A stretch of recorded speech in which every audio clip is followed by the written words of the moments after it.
Since we don't have our own place yet, we have been visiting this rehab center and we met Edgar, a 37 years male who has terminal cancer and kidneys and pancreas. I asked who was his friend. And then, when they raised their hands, who wants to pray for him? It was funny because just a couple of them at the beginning just raised their hands. And then when I asked for prayers, most of them want to pray for him. They start to stand up little by little. But then, all of a sudden, everyone wants to pray for him. It was a beautiful moment. And I want you to see what's going on. This is amazing.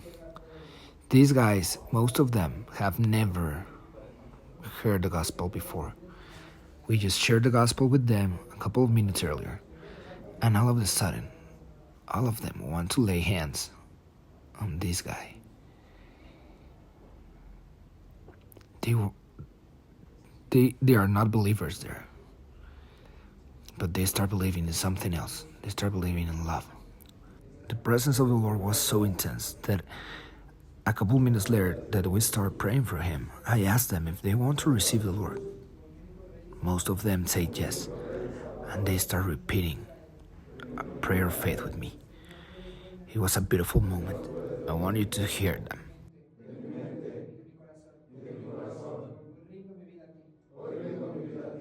They just surrendered their lives to the Lord, and now they are fighting for Edgar's life together.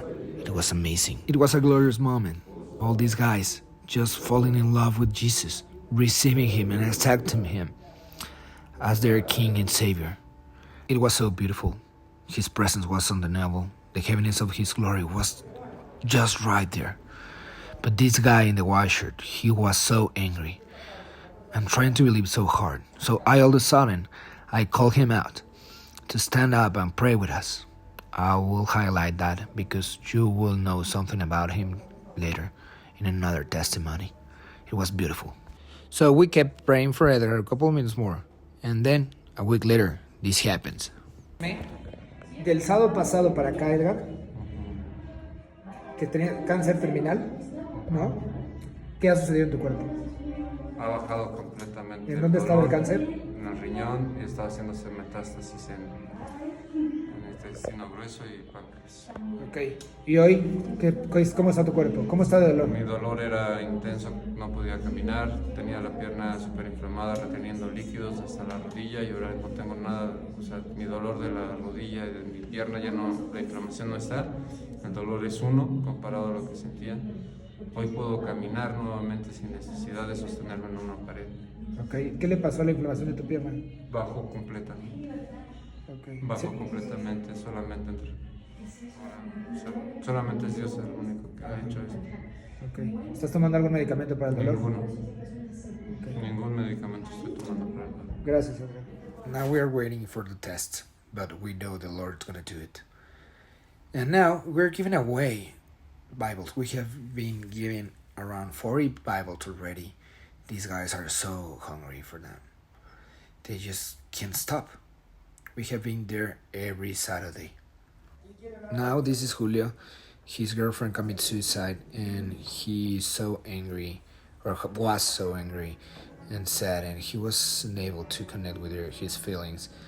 And so we all prayed for a breakthrough there. And it was. The presence of the Lord was so heavy in that moment. He was able to come out of it and was so happy after that. Then this is Jesus. This guy used to live in the streets. It was hit by a car and broke both of his legs. In one of the surgeries, they need to cut off around 10 inches of his right leg. Yeah, right. And we were there. I'm sorry for the shot, but we weren't able to do it closer. And we all were praying for him again. And we are all believing for a miracle. We started praying, and he was very sad because he wasn't able to walk normally. But the Lord make it again. This huge part of the leg start growing. He couldn't believe it. It was so funny because since we were all gathered there, we weren't able to see it, but I was able to see it through the people, and I saw how the leg grew. It was amazing. It was amazing. Um, the Lord is so faithful, and they all believed that in that moment. He couldn't stand it. He was just weeping there and felt so much love.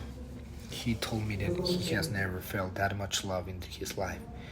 And for the first time in his life, he felt part of something. Meanwhile, at church, we have been baptizing every month around 10 to 20 people. People surrendered to the Lord. Our team is amazing. The worship team is amazing. We are doing great. So thank you for your support. God bless.